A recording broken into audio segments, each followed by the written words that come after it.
Pétrole, menace de blocage, porte-avions américain.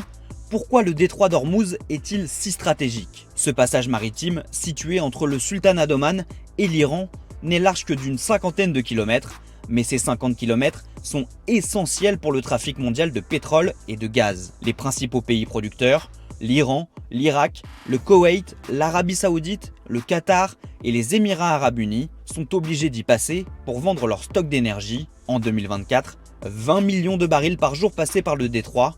En tout, c'est plus de 20% du pétrole mondial qui transite par là. Si le passage des porte-conteneurs était perturbé, cela aurait donc des conséquences sur le prix du pétrole. Mais le détroit d'Ormuz est depuis quelques jours devenu aussi un lieu de confrontation, notamment entre les États-Unis et l'Iran.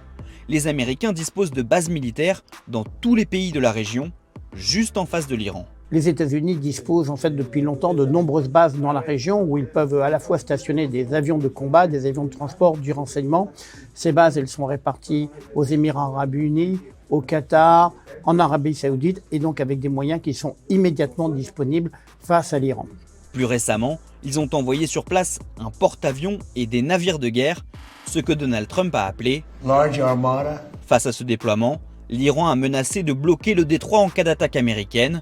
Mais cet avertissement semble un peu vain. Pour bloquer le détroit d'Ormuz, il faut des moyens militaires conséquents dont l'Iran ne dispose pas. Il faut bien sûr des moyens maritimes, il faudrait miner le détroit avec le risque bien sûr d'une part d'entraver son propre commerce. Or l'Iran a besoin d'exporter ses hydrocarbures et le risque principal serait une réplique notamment des États-Unis, mais aussi des pays occidentaux, parce qu'on ne peut pas accepter que le détroit d'Ormuz soit bloqué par Téhéran. La tension autour du détroit reste maximale ces derniers jours. Par exemple, ce mardi, selon une société de sécurité maritime britannique, un pétrolier américain a été menacé par 6 bateaux iraniens armés.